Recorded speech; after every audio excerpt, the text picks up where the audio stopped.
അയ്യോ വർക്കൗട്ടായെന്ന് കൊള്ളാം. നമ്മൾ പ്രത്യേകിച്ചും അറിയാലോ, നമ്മൾ 9 വർഷം ഏകദേശം 10 വർഷമാകുന്നു ഒരുമിച്ച് അഭിനയിക്കാൻ തുടങ്ങിയത്. പിന്നെ നിഷയുടെ ഒട്ടേറെ സിനിമകൾ ഞാൻ കണ്ടിട്ടുണ്ട്. പക്ഷേ വളരെ വ്യത്യസ്തമായ സംഭവം, ഇങ്ങനൊരു ക്യാരക്ടർ കിട്ടുക എന്ന് പറയുന്നത് വലിയൊരു ഭാഗ്യമാണ്. കാരണം ഇതൊരു മിഡിൽ ഏജും പിന്നെ അത് കഴിഞ്ഞിട്ടൊരു അതിൻ്റെ ഒരു ട്രാൻസ്ഫർമേഷൻ വരുന്ന പറഞ്ഞാൽ ഓൾഡ് ഏജൊക്കെയാണ്. വളരെ സട്ടിലായിട്ട് ചെയ്തിട്ടുണ്ട്. അതിൽ മൈന്യൂട്ട് സംഭവങ്ങൾ പോലും കറക്റ്റ് ഡീറ്റെയിൽ ആയിട്ട് ചെയ്തിട്ടുണ്ട് നിഷ മാത്രമല്ല പോളി ചേച്ചി, ഇവിടെ കൃഷ്ണേന്ദ്ര പ്രസാദ്, ഒരുപാട് പേര്, എല്ലാ ആക്ടേഴ്സും ആ കാലഘട്ടത്തിനനുസരിച്ച് പോയി. നമ്മളിപ്പം സത്യം പറഞ്ഞാൽ നമ്മൾ ഈ ആക്ടേഴ്സൊക്കെ ആയതുകൊണ്ട് കൂടുതലും സിനിമ അല്ലെങ്കിൽ എങ്ങനെയാണ് ഒരു അഭിനയം നമ്മൾ നോക്കുമല്ലോ. അങ്ങനെ അഭിനേതാവെന്നുള്ള കവിഞ്ഞ ക്യാരക്ടർ ആയിട്ട് നമ്മൾ എല്ലാവരും അതിൻ്റെ ഒരു ലെവലിൽ സിനിമയ്ക്കൊപ്പം സഞ്ചരിച്ചു എന്നുള്ള എല്ലാവരും. നല്ല കഥ, അന്യം നിന്ന് പോയാൽ നമുക്കറിയാം, എഴുത്തോല എന്നൊക്കെ പറയുന്നത് ഞാൻ കണ്ടിട്ടില്ല. എന്നപ്പോൾ ഞാൻ മണ്ണിൽ എഴുതിയിട്ടുണ്ട്. ആ കാലഘട്ടമൊക്കെ പോയി അത് വീണ്ടും കാണാനും അനുഭവിക്കാനും ഒക്കെ ഉള്ളൊരു അവസരം കൂടെയാണ്. അപ്പോൾ ഞാൻ പറയുന്നത് നല്ല സിനിമ കണ്ട് ഇമോഷണലൊക്കെ ആവും, ചിലപ്പോൾ കരയും. അങ്ങനത്തെ ഒരു സിനിമ. തീർച്ചയായിട്ടും. അല്ല, കരഞ്ഞു എന്ന് ചോദിച്ചാൽ നമ്മൾ കരയാൻ വേണ്ടി കരയില്ലല്ലോ. അതെ, സന്തോഷമല്ല, അത് അങ്ങനെ നമ്മൾ അത് ചെല്ലുമ്പോൾ അങ്ങനെ കരഞ്ഞു. പൊതുവേ ചെറിയ ഇമോഷണൽ കണ്ട് ഞാൻ കരയും. പക്ഷേ ഇത് കുറച്ച് ഭയങ്കര രസമുണ്ട്. അതിനുവേണ്ടി നമ്മൾ കരയാൻ വേണ്ടിയിട്ടല്ല, പക്ഷെ അറിയാൻ നമ്മൾ അവരെ കൂടെ സഞ്ചരിക്കുമ്പോൾ, ആ കഥാപാത്രത്തിലൂടെ സഞ്ചരിക്കുമ്പോൾ നമുക്ക് കരയും.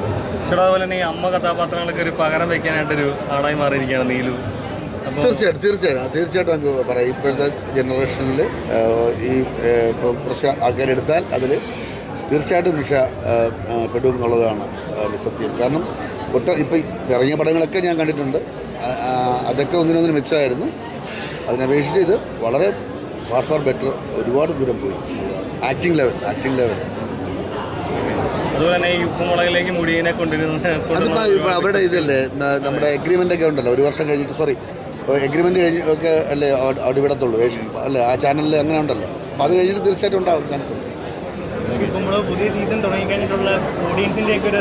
ഭയങ്കര നമുക്ക് യൂട്യൂബ് കണ്ടറിയാം, ട്രെൻഡിങ് ഒന്നല്ലേ അല്ലേ. അപ്പോൾ നല്ല റിയാക്ഷനാണ്. പിന്നെ അവരുടെ സജഷൻസ് കൂടെ ഒരുപാടുണ്ട്.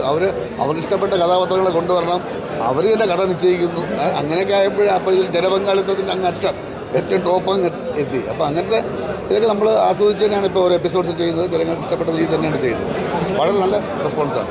ബ്രേക്കിന് ശേഷം ആ ഒരു ഫാമിലി വീണ്ടും ഒന്നിച്ചപ്പോൾ അതെങ്ങനെയുണ്ട്? ബ്രേക്ക് എന്ന് പറഞ്ഞാൽ 3 മാസമല്ലേ ഉള്ളൂ. ഈ 3 മാസം ഞങ്ങൾ ബ്രേക്ക് ആവുന്നില്ല, റീറ്റെയിൽ കാശ് ചെയ്തുകൊണ്ടിരിക്കുകയല്ലേ. അപ്പോൾ ഒരിക്കലും നമ്മൾ ആൾക്കാരുടെ നമ്മൾ ബ്രേക്ക് ആവുന്നില്ല എന്നുള്ളത്. നിങ്ങൾ തമ്മിലുള്ളൊരു കോംബോ ഉണ്ടല്ലോ, എല്ലാവരും നേരിട്ട് കാണുമ്പോൾ സംസാരിക്കുമ്പോഴാണെങ്കിലും. തീർച്ചയായിട്ടും അത് അങ്ങനെ ഉണ്ട്. നമ്മൾ 1-2 വർഷമല്ലല്ലോ, 9 വർഷം ഇങ്ങനെ ഒരുമിച്ച് ഇങ്ങനെ കഴിയില്ല. അപ്പോൾ അങ്ങനെ എല്ലാ മാസവും ഏകദേശം ഒരു 10-20 ദിവസത്തോളം ഷൂട്ട് കാണും. അപ്പം അങ്ങനെ ഇത്രയും വർഷം കഴിയല്ലേ, കുറച്ച് സന്തോഷം, എല്ലാവർക്കും സന്തോഷമേ ഉള്ളൂ. ഓക്കെ, പ്രേക്ഷകർ തീർച്ചയായിട്ടും കാണണം.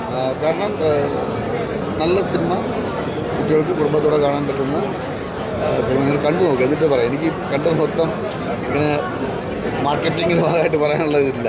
ഇപ്പോൾ കാണേണ്ട സിനിമയാണ്. കാരണം നമ്മൾ പറയും നല്ല സിനിമ ഇറങ്ങുന്നില്ല, നല്ല സിനിമ വരുന്നില്ല, ഏതാണ് നല്ല സിനിമ എന്നുള്ളത് ഇപ്പോഴും കൺഫ്യൂഷനാണ് ആൾക്കാർക്ക്.